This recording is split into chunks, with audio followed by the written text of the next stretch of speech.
High Velocity Wrestling is a professional wrestling promotion based in Western North Carolina.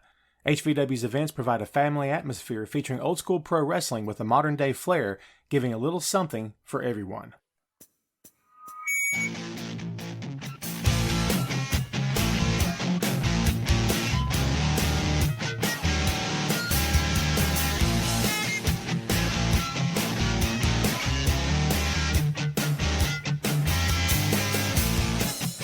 Hey, what is up? Welcome to the HVW Podcast, the official podcast for High Velocity Wrestling. I'm your host, Tom Clark, and we're here to give you the latest HVW news, exclusive interviews, and some fun pro wrestling conversation. Remember to follow us on all of our social media, including Facebook, Twitter, and Instagram. The links are available in the episode's description. What's up, kids? Happy Tuesday. That's right. Happy Tuesday to you. Every day's a blur anymore. Welcome back to the show. It's been a hot minute since we hung out. However, we're back live and in living color. I got the light. It's bright. It is what it is. I got a new desk here in the command center. It's going to be the Tom Clark Command Center. It's like the old school WCW Control Center. I'm going to have like the suit and the tie, and the whole background is going to be digitized. I don't have the funding for that. However, I'm going to call it the Command Center anyway. It's fun, right? So, again, happy Tuesday to you. Y'all know where I'm going with that. Hope everybody's doing freaking great. Hope you're staying healthy.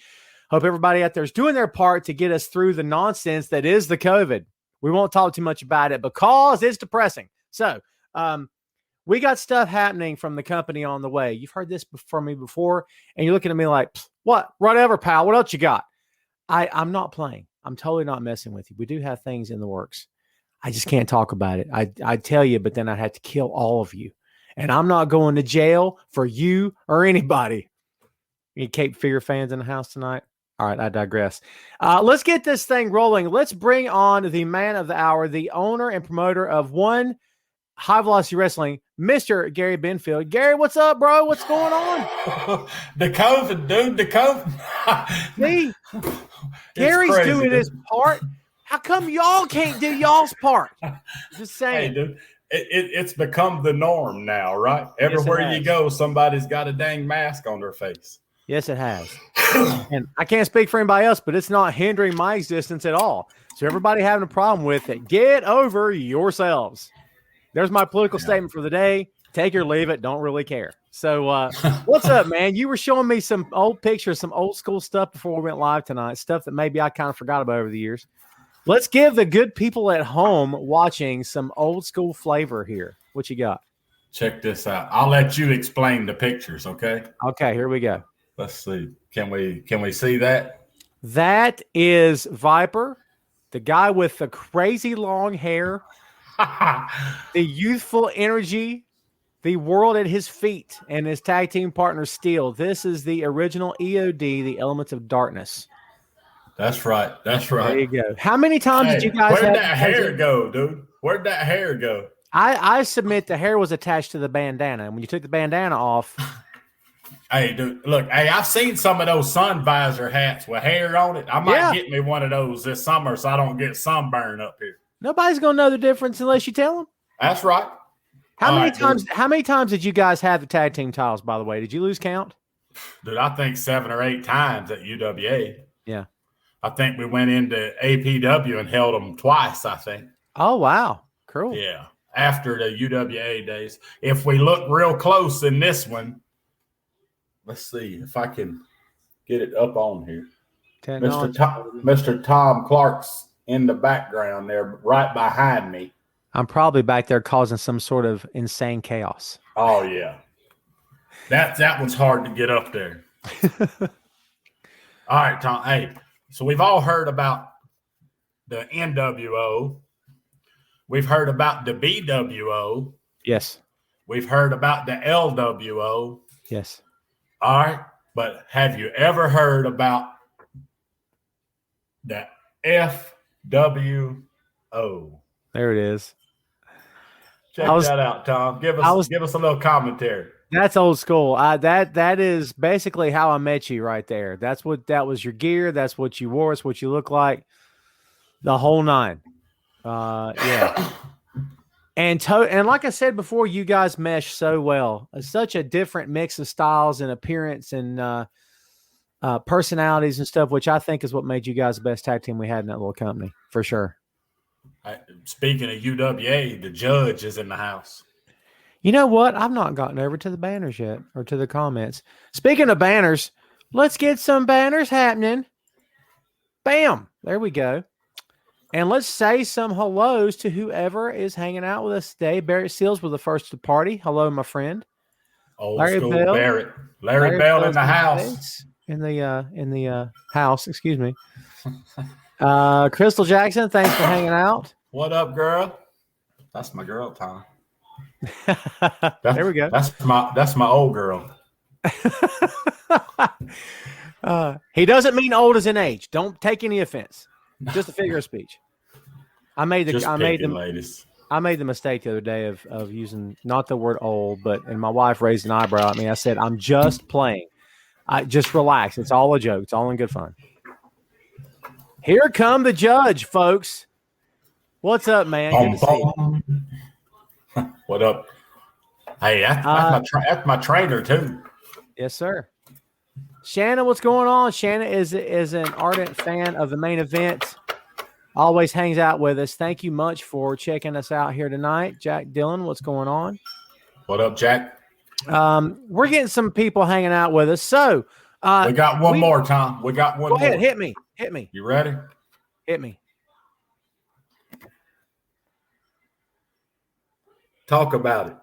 Okay, so I was not present at this, but the story that I was told, this was a parking lot show at a mobile home lot in, was it Morganton? It was in Lenore. Was it Lenore? Okay, and the story I was told was that you guys got there, and I don't know how many of you said it, but I know you said, you may have been the only one that said, hey, man, I want to jump off of something. Can I jump off that trailer over there? And didn't the guy that ran it basically say, if you're on your own? What was it he said to you when you asked him? Hey, he said if you do it, you're on your own or something like that. And Tom, the sun was baking down, brother. And you got to remember, we did this thing battle royal style. Yeah. And we did it, one entrance at a time. So what number were you? I had to be last because everybody had to be in the ring before I jumped. Right. So when they called me, that's how I entered the ring, was off the roof of the house. That's great. And but I had to lay up on those hot ass shingles for about 30 minutes. But dude, that thing was cooking me up there, brother. I promise you. Holy Lord. That was pretty awesome though, man. You got hang time, baby. Hang time. That's good stuff. Who snapped that for you? I have no idea. Whoever was taking pictures for the UWA back in those days. I can't remember our photographer's name. Hey, the judge is in this picture. Look, judge is in the picture. Oh, yeah? Yeah, he if I can get this thing right here. He's the blonde-headed guy, right? You can see his head right there. Yeah, yeah. I'm about to land on him. Don't drop me. David. We had our photographer's name was David. David something. Nice guy. Yeah. Crazy. Yeah. Yeah. He was a little, yeah. Eccentric. We had some eccentric people hooked up with that company. So we announced via HVW Facebook page last week, I think it was, and we're going to start going live every other week. Life beckons, kids. Me and the man get busy, and social lives and family lives and work and all the work, the boring part, but family life is great and all that stuff. But we get busy, man, and we got stuff to do. Okay, and because of that, we're not always going to be available to go live every single Tuesday night. So we decided to do every other week. So we are back tonight to talk about gimmick matches. Yes, sir. There's lots of stuff to talk about. Just go do a Google search of gimmick matches and take the rest of the night to read them all because it's insane. And as long as I've been a fan, man, I didn't. Some of these matches I've even heard of, and I didn't include them in the list. I only included matches that I know we were going to be familiar with. Right.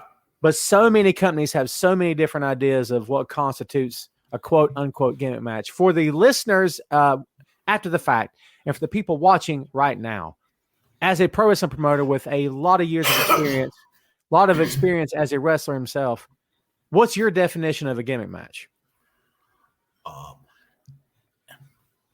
Anything that involves something other than wrestling, a weapon, a fan,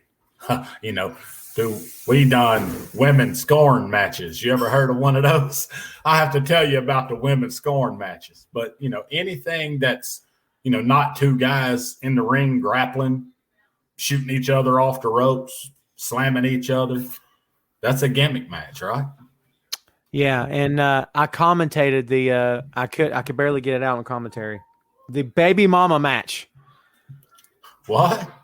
I commentated in it was baby mama strap match in HVW. You don't remember that? Hold up. What building was that in? You seriously, it was part of HVW Retro. How are you forgetting this?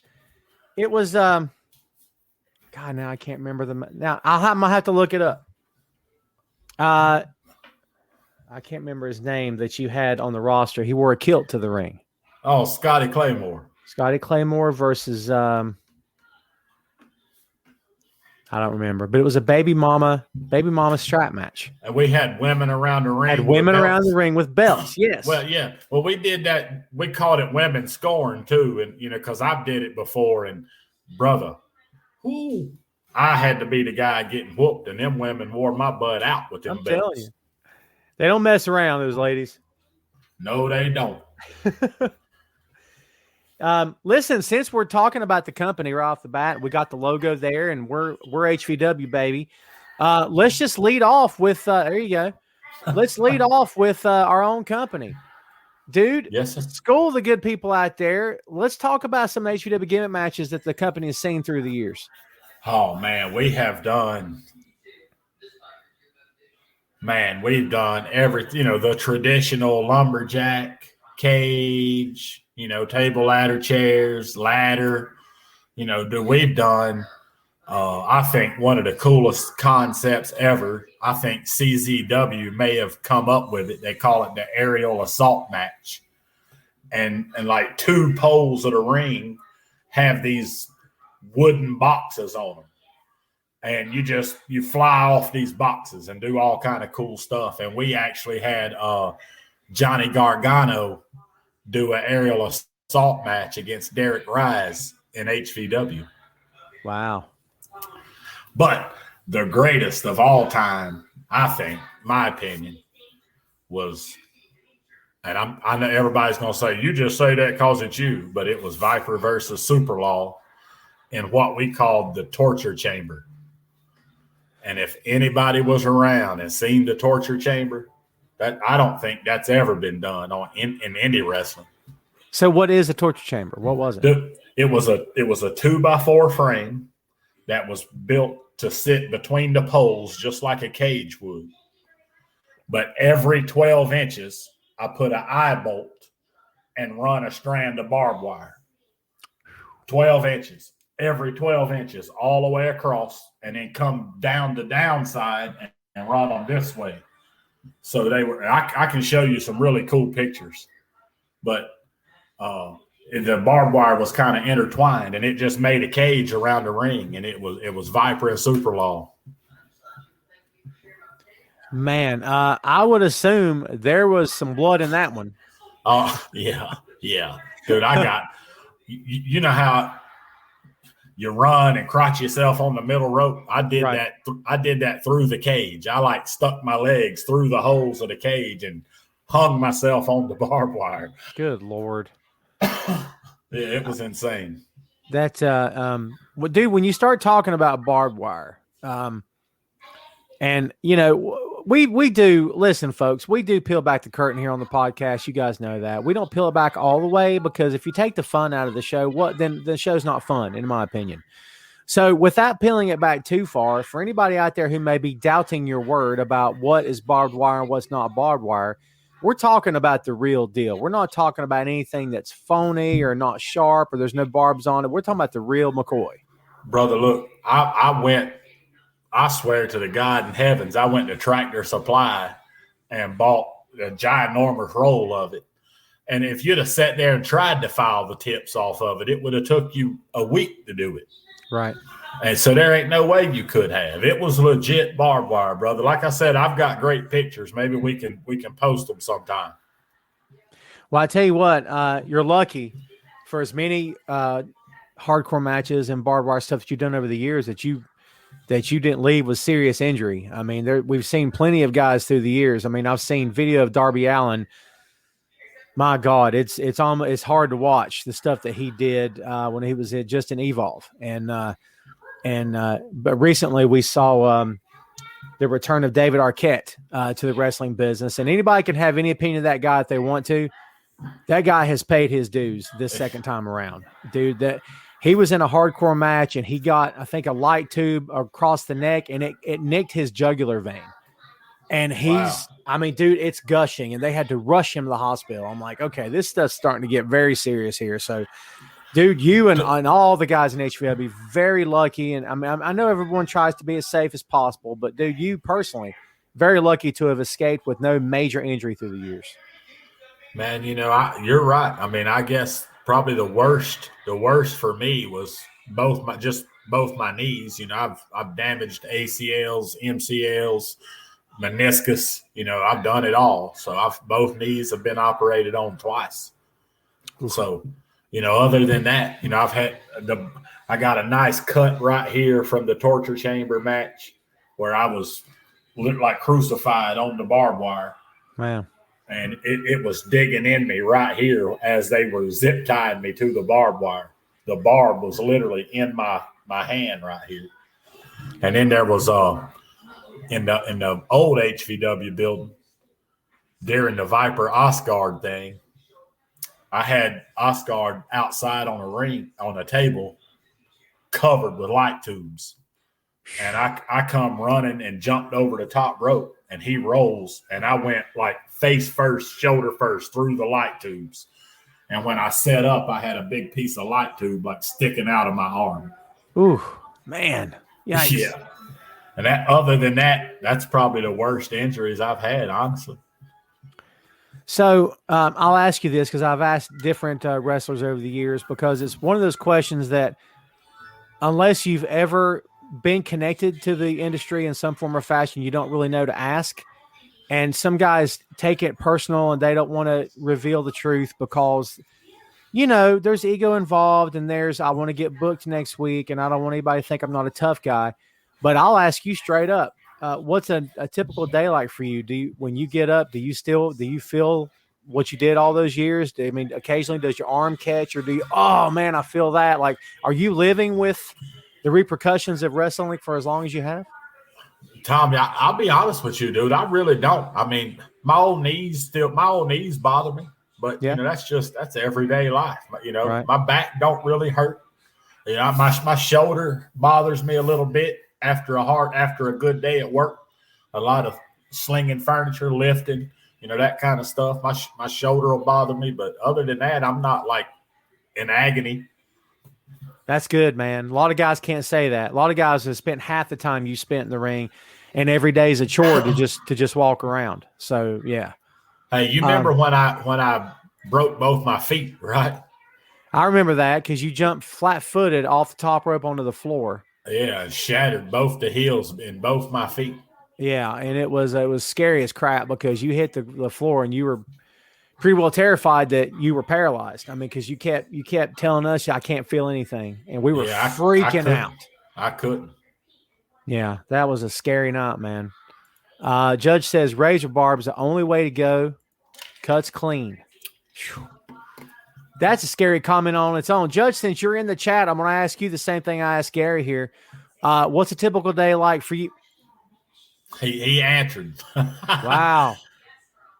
Man. See, that's the not so glamorous part, that the kids getting the autographs and the fans getting the photos with you and shaking hands and bumping fists and hugging older fans like the older grandmas and stuff. None of those folks really realize that you fast forward X number of years later and you're legit having issues in the rest of your regular life. I mean, that's something to think about, man. For any of you out there who want to try this for a living, go with God. Be careful. Get the right training, preferably from this man. And yeah, just prepare yourself because it's not an easy life. No, it definitely takes, dude. I ain't gonna say I've not had injuries over my years that definitely took time to heal, and it took me time to recover from. But as far as like living in constant pain, I don't. That's good. That's good.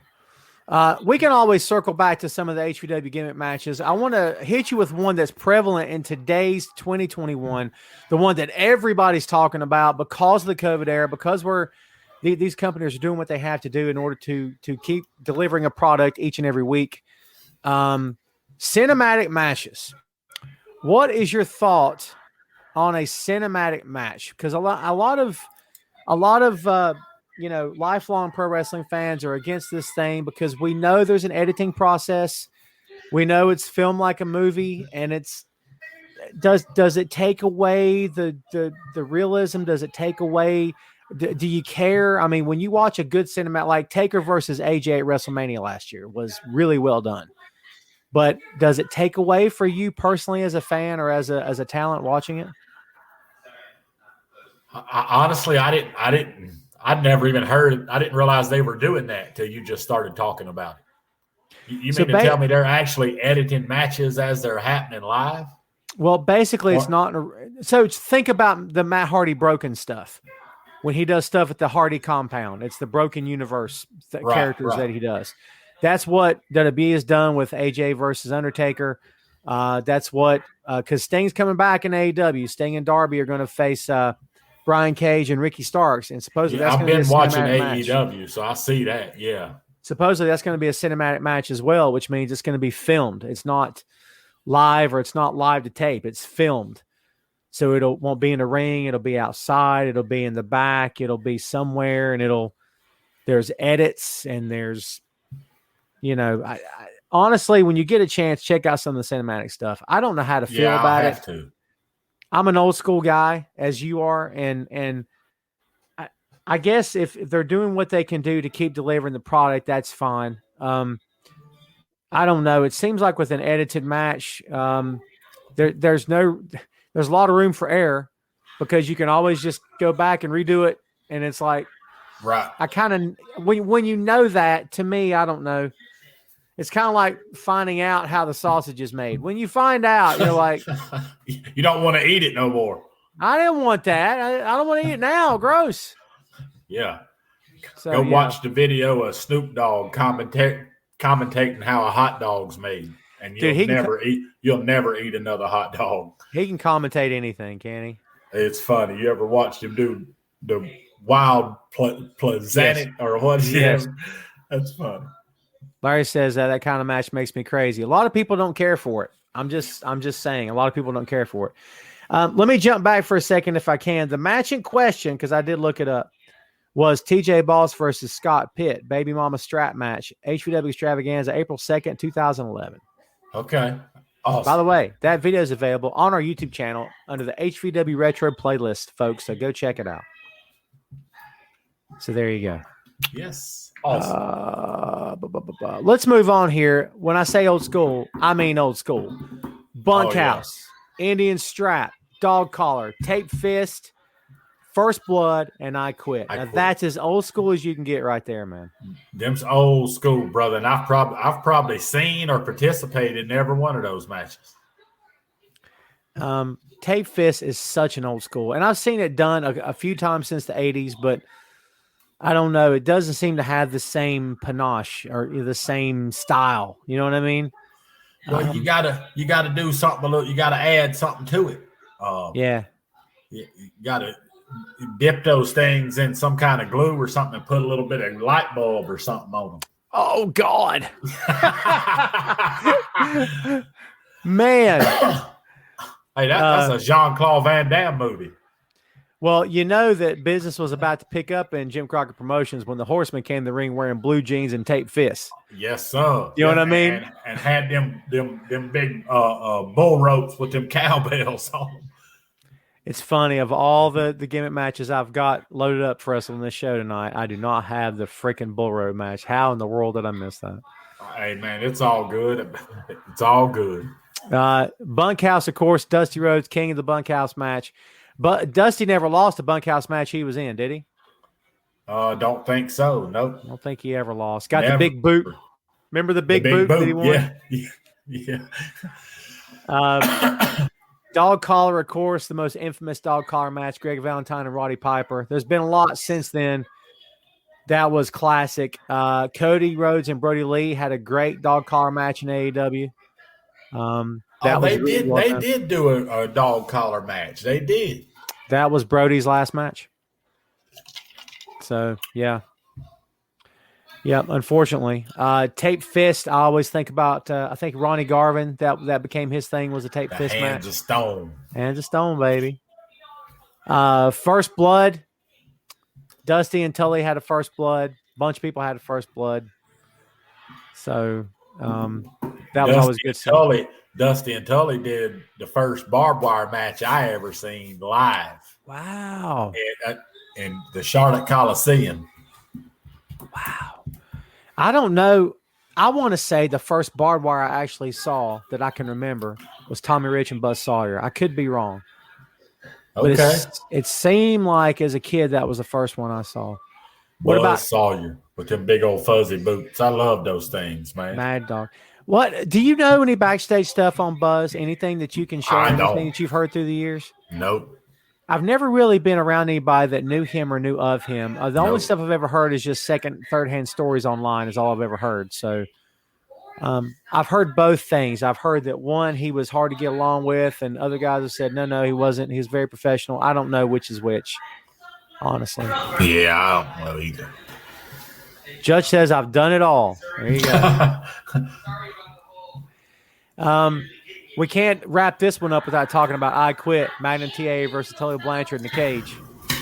Absolutely. He had the chair leg gouging him in the head with it. That still holds up. That's still, and by today's standards, it's nothing, but it still holds up, I think. Oh, yeah, dude. I mean, that's memory. I never forget it. Never. And I forget all kind of stuff, but I remembered that. Here's one that, again, we're going old school. Hair versus hair, mask versus mask, and loser leaves town. Well, dude, a loser leaves town. That's just, somebody's leaving the promotion when you have that match. Right. Or somebody's changing a gimmick or something. Yep. So what's the old saying? You go off and learn a new hold and then come back a month later. That's right. Yep. Dude, you and I both have met and hung out with Boogie, Jimmy Valiant. What a fantastic human being this guy is. Him and his wife are great people. They are. And the whole thing with him and Paul Jones, the hair versus hair stuff got way out of control. I mean, Lord. Once you shave a man's head a couple of times, you got to start finding a new stipulation, new gimmick match to use. But, man, Jimmy Valiant faced Paul Jones' Army. It seemed like 5 years straight or something. Dude, I think that's the whole time I remember him. That's who he feuded with, was Paul Jones' Army. I can't think of anybody else, to be honest. It was crazy. Yeah, and then of course you had Pistol Pez Watley splitting and going to Paul Jones, becoming Shaska. You had Shasta Watley, yeah. Manny Fernandez, who turned on Boogie.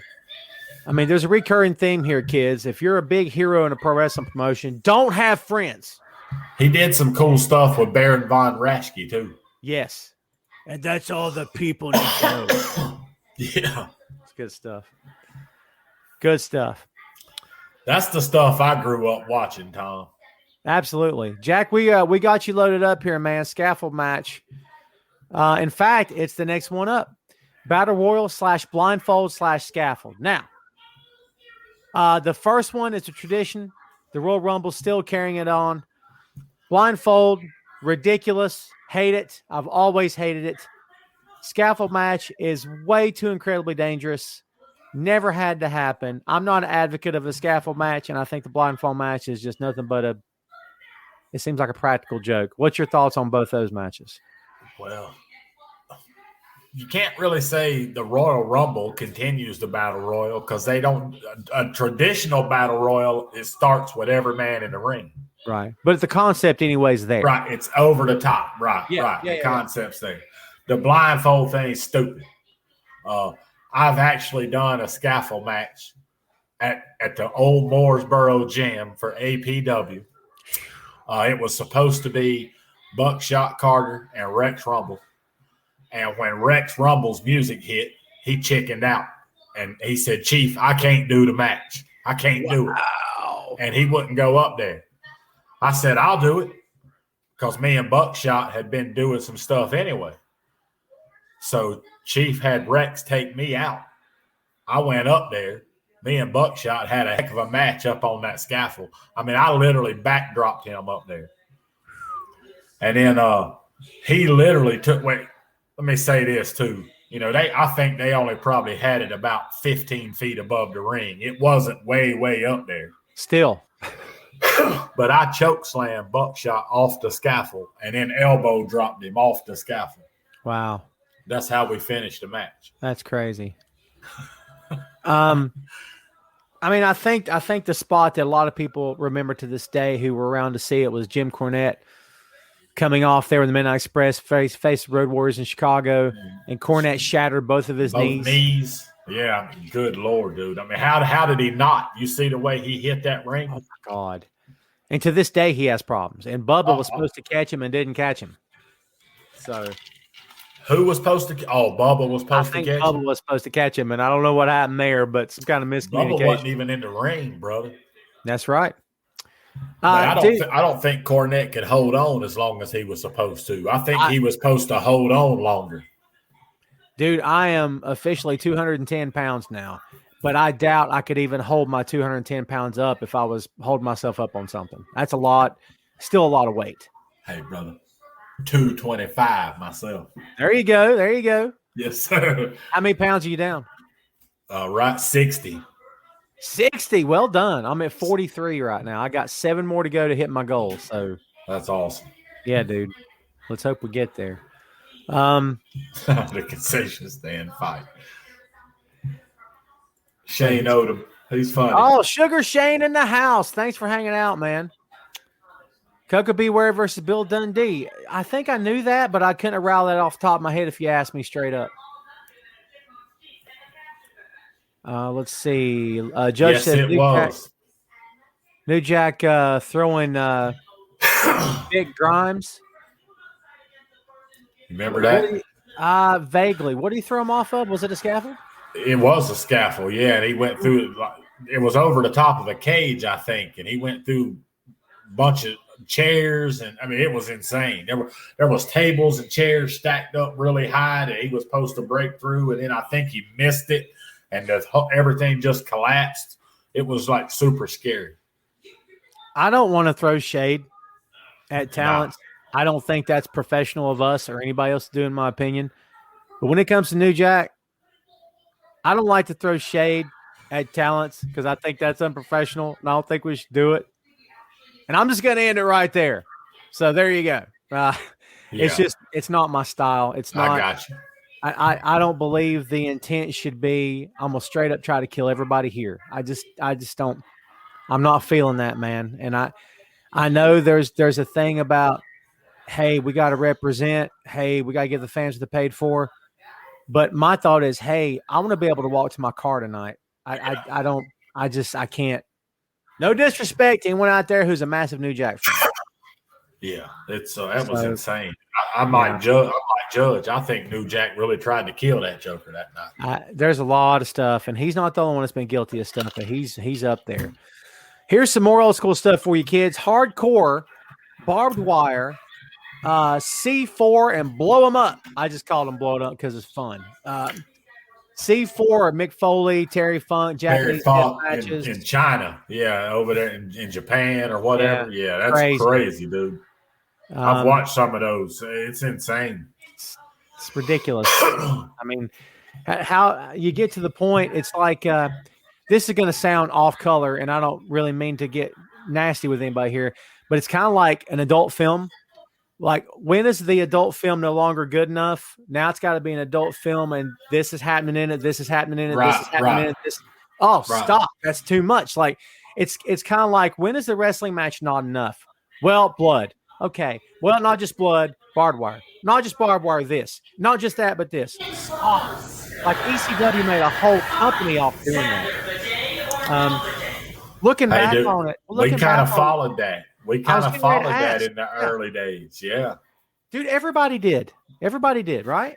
It drew people, and people want to see it. I mean, it's kind of like a carnival sideshow. It's a freak show. It's something different. People, that's how all of that death match crap and all of that stuff started.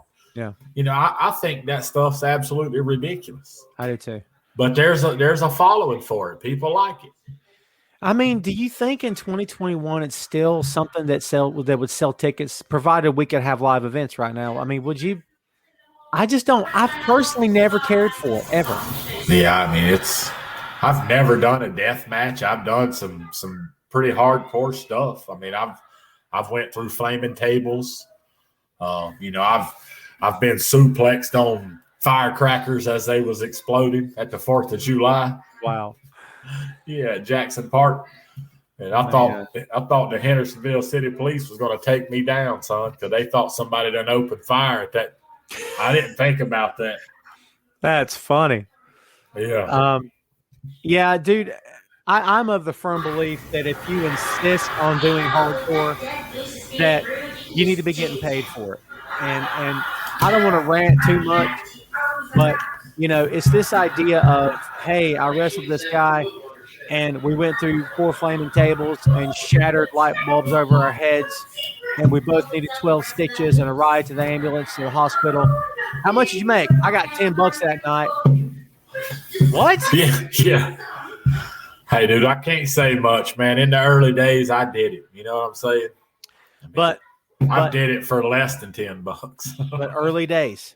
Yeah. Like, you're older and wiser now. And I guess for me, the bottom line is, in this day and age, if you're doing anything like that, you better be getting paid. You better be main event. You better be one of the top guys, because if you're underpaid, you're getting gas money, and then you're not the main event guy's walking away with 50 or $100 that night, you got 15 and you bled to death.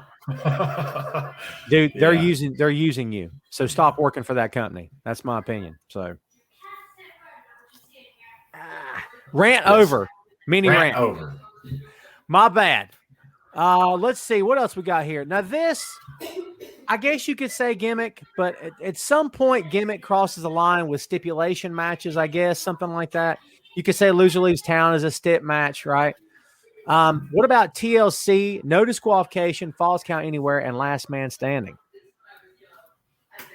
All pretty tame, Oh. Can I mean, it's not a normal wrestling match, so I guess it is a gimmick match, right? TLC for sure. And then out of that, you can have a tables match or a ladders match or a chairs match or a combination of the 3. Absolutely. So let me ask you this. How many steel chairs did you take to the head until, I guess where I'm going with this is, who made the decision to stop taking steel chairs to the head as far as you were concerned? Did you make the call, or did it just stop, or did you just see what was going on? I'll be honest with you.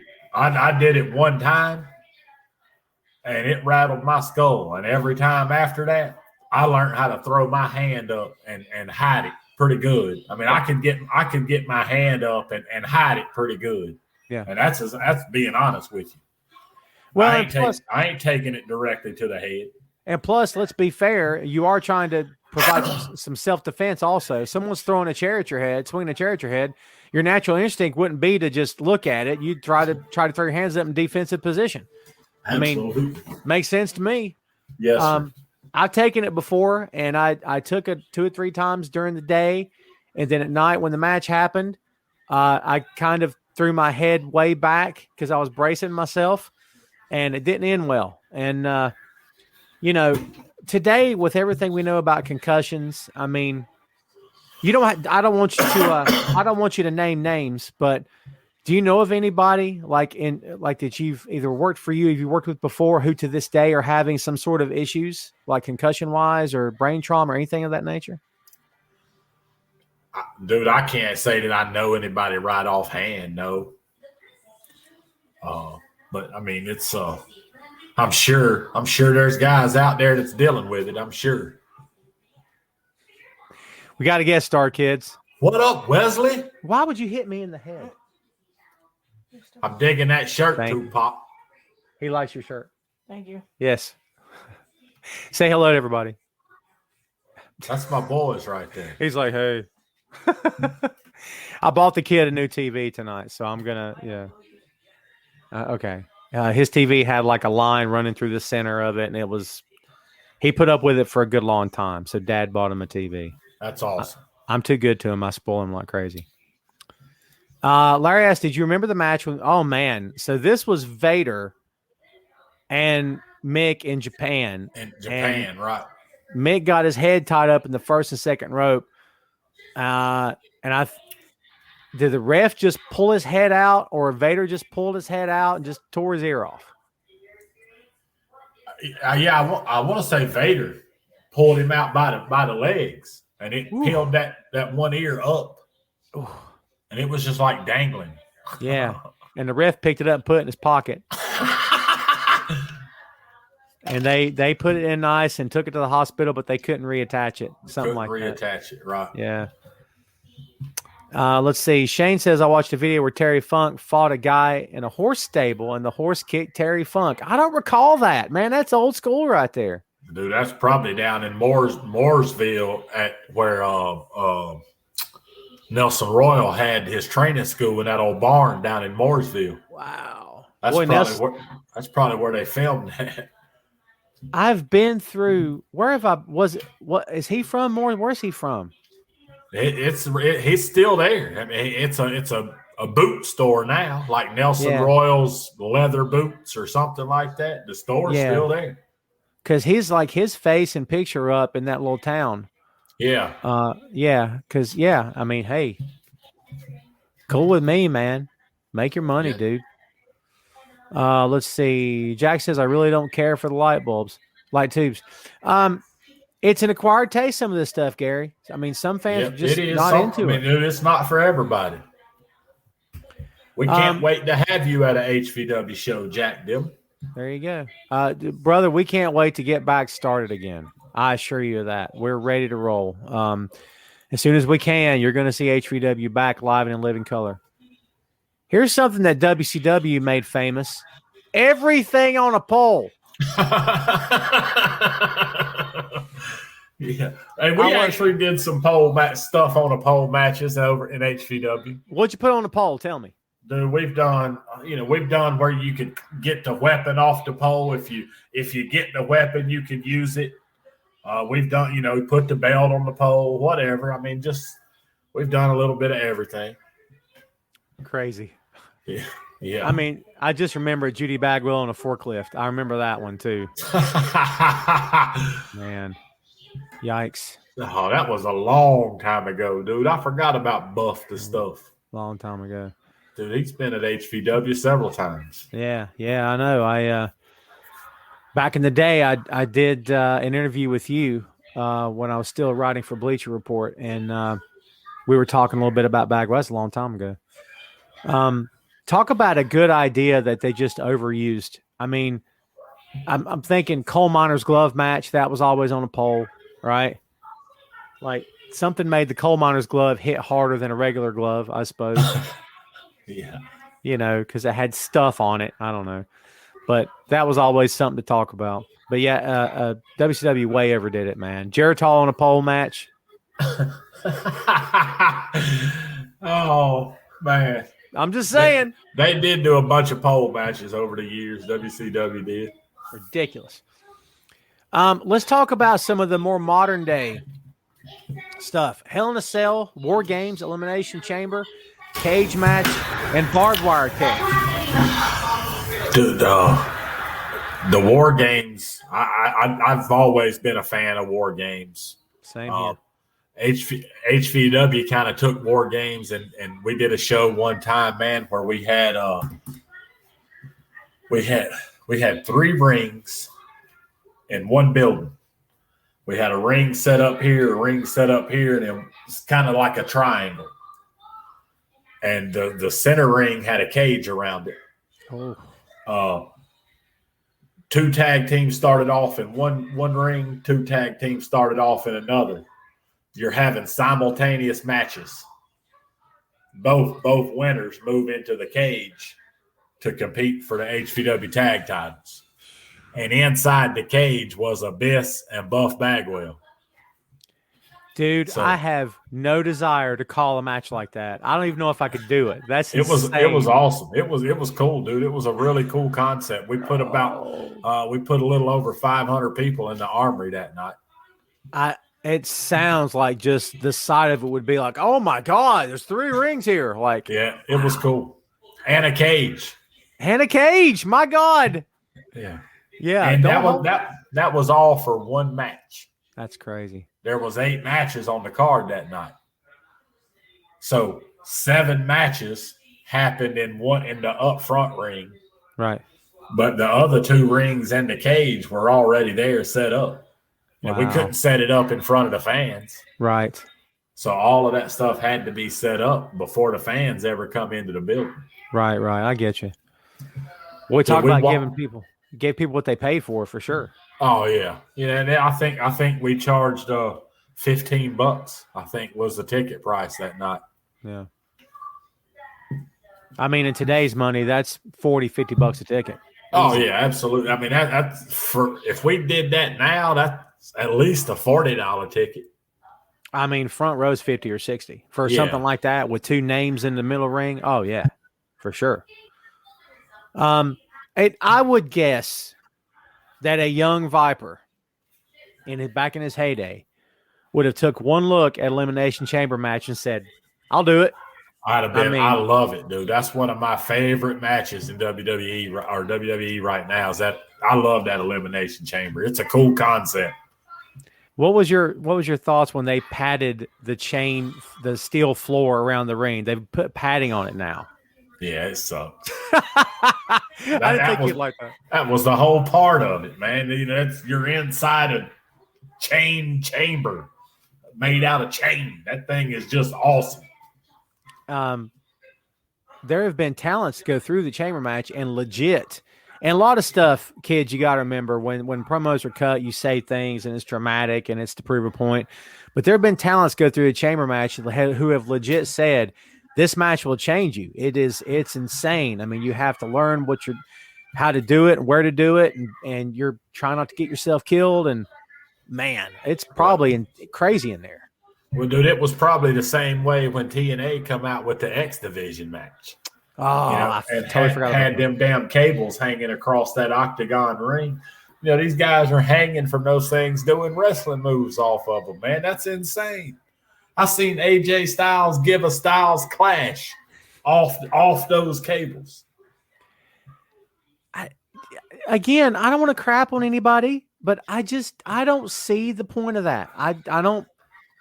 It's something different, dude. It draws money. I mean, think about this. Think about this, okay? Look at it like this. For years, you've had the little carnivals that traveled around to the towns, okay? Yeah. They bring in a Ferris wheel. They bring in, a couple little rides, but it's always the same rides. True. But then they got, back in the old school days, they had the sideshow freaks and, all this stuff that traveled with those carnivals. That's the shit people come to see. Riding the rides was just a part of it. I mean, you know what I'm saying? That's why you put something special on a show. That's why you have that one gimmick match or that special match. It just adds something different. It might bring. You might have that one hardcore fan that'll come just to see that match that normally wouldn't buy a ticket because we didn't have something like that on there.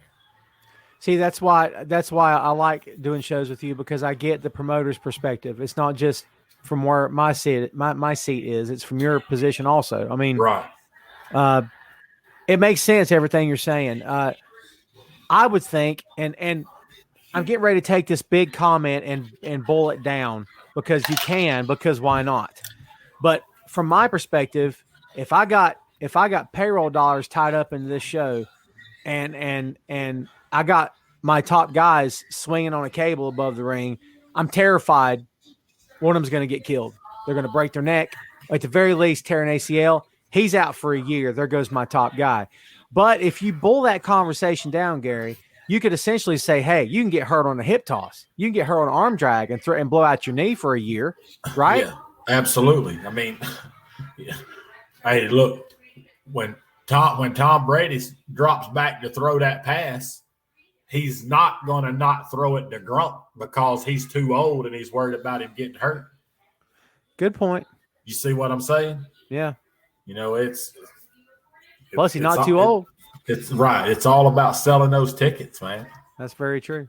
You know, and it's yeah. If you can add something, you know, it's you know, even like in the day when HVW did the women's scoring match thing, right? You know, everybody told me that I was taking a liability by bringing those women around the wall to line them up around the ring. For what? Dude, as we built up to that match, I wish Brother Roy was listening because he could tell you the story. For weeks, dude, I went out. I had turned heel at HVW for a while. And I went out and talked so much trash about women, dude. You wouldn't believe some of the stuff that I said. And the night we did that women's scoring match, the doors open at 7 o'clock. There was about 25 women standing in line waiting to buy tickets to come through that door. Oh, man. I'm not kidding, dude. And obviously, I go into the match. I keep getting thrown out to the ring, out to the floor on purpose, just to let them get back at me. Right. You know what I'm saying? Right. And them women wore my butt out with those belts, brother. I'm gonna tell you something. Crazy. Yeah, they was mad at Viper that night. You're braver than I am. I wouldn't have been able to do that. That's dude. Insane. I was laughing. Ask Roy. He'll tell you. I come up off the floor laughing. What do you think about these particular matches? When I think of the word gimmick match, I think ambulance, stretcher, and body bag. This seems like such a. Do we need to do this? Is this too much showbiz? Is it too much? For me, that's too much. I mean, we've done the casket match. Casket match. There you go. You know, we did that, but that stuff's crazy. You know, the time that I did got to play Paul Bear at WWE, you know, that whole thing that night, you know, they had Paul Bear, literally the real Paul Bear, in a wheelchair strapped to the back of a rollback. And and when Kane attacked me and beat me up, you know, you don't see it on TV. You see him flip me out of the wheelchair, give me a couple kicks, a couple punches, and then it comes back to him looking at the screen, right, and seeing Paul Bear on the back of the Titantron. I mean, on the back of the rollback. I'm laying in the ring. I just took a choke slam, but you didn't see all of that on the screen. Right. I mean, on the TV. But the fact that they took the time to literally drop, I mean, dude, it was insane. Kane storming through the building. He hears Paul Bear screaming. He looks. There's Paul Bear on the back of the rollback. So he goes to run to try to get to him. Edge jumps in the rollback and drives off right as the credits roll up the screen. As SmackDown's going off. So that's some of that cinematic stuff you're talking about right there. Yeah.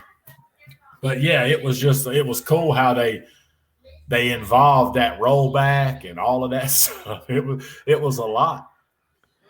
I mean, I have often said through the years that sometimes they overdo things, they overthink things. Like, you think about a situation like that and you think, did all that serve the purpose? Was it all well done, or was it like, man, we could have done without? Look how much time it took him to get back there. Look, you know, and that's me just being nitpicky. But I'm not always real high on this takes 20 minutes to set up. You know what I mean? Yeah. That was a big thing. That was a big thing with some of the cage matches on the indie scene. You know, you gotta. It might take you 30 minutes to set that cage up. Yeah, and you got to do it in front of everybody. Yeah, so you call basically 2 intermissions just so you can get it done. Right, exactly.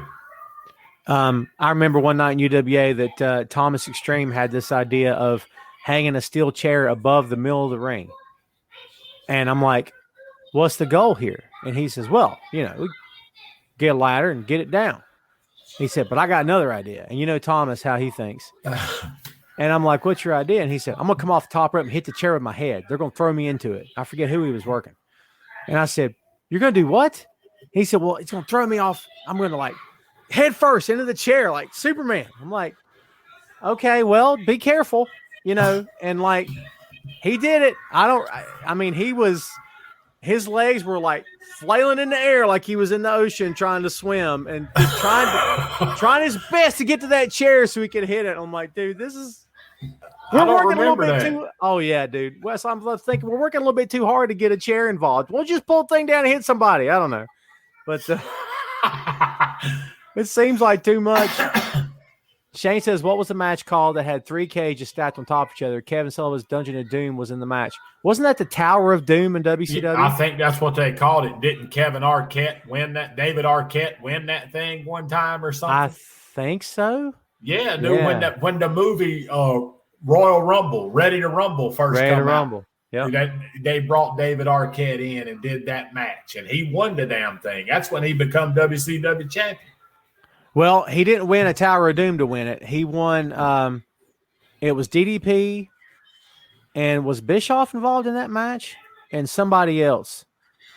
It was like a triple threat or a fatal 4-way, and Arquette was in it and got the pin. Okay. Maybe he lost it at the Tower match then, because he did one of those Tower of Doom matches. Maybe that's what it was. We're getting ready to wrap it up here, kids. Here's a couple more I threw in. Punjabi prison match. We're all really trying to forget that one. That was Khali and Batista. Monsters Ball and TNA. The Fight Pit. Have you checked out the Fight Pit matches from NXT? There's only been 2 so far. If you get a chance, man. Is that when they leave and go to a different arena and they're like, it's wrestling, but they're fighting too? No, this is an actual structure around the ring. And it's got like a catwalk around the ring where you can get up and walk around. It's like elevated. No, I haven't seen that. It's worth your time to check out. Timothy Thatcher has won both of them in NXT. What's the thing they do with Shane McMahon? Oh, well, they're not doing that anymore, thank God, because that was stupid. Dumb. Yes. Awful. Yeah, I hated that. Raw Underground. Yes, that's what that was dumb. They took the ropes and the posts off and like they called it I'm like, so let me get this straight. I tune in to watch pro wrestling. You're going to give me nonsense MMA. First of all, this is not MMA. Get it straight.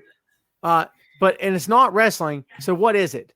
Like, I want to watch wrestling. If I wanted to watch UFC, I'd watch UFC. Like, right. I agree. I don't know. It's like going to the Big Lots and see that they sell groceries. And you're like, why does Big Lots sell groceries? I don't know. It just seems like do one thing and be good at it. I don't know. You know what this was? This was from 2 weeks ago. We have reached the end of our gimmick matches. Yes, we did a lot. No, we didn't do all of them. So don't nobody send me any hate mail. Yikes. There's no way we could have got them all on here. You may have already answered this. I'll ask you 2. What's your favorite gimmick match? And number 2, what's your favorite gimmick match that you've ever worked in?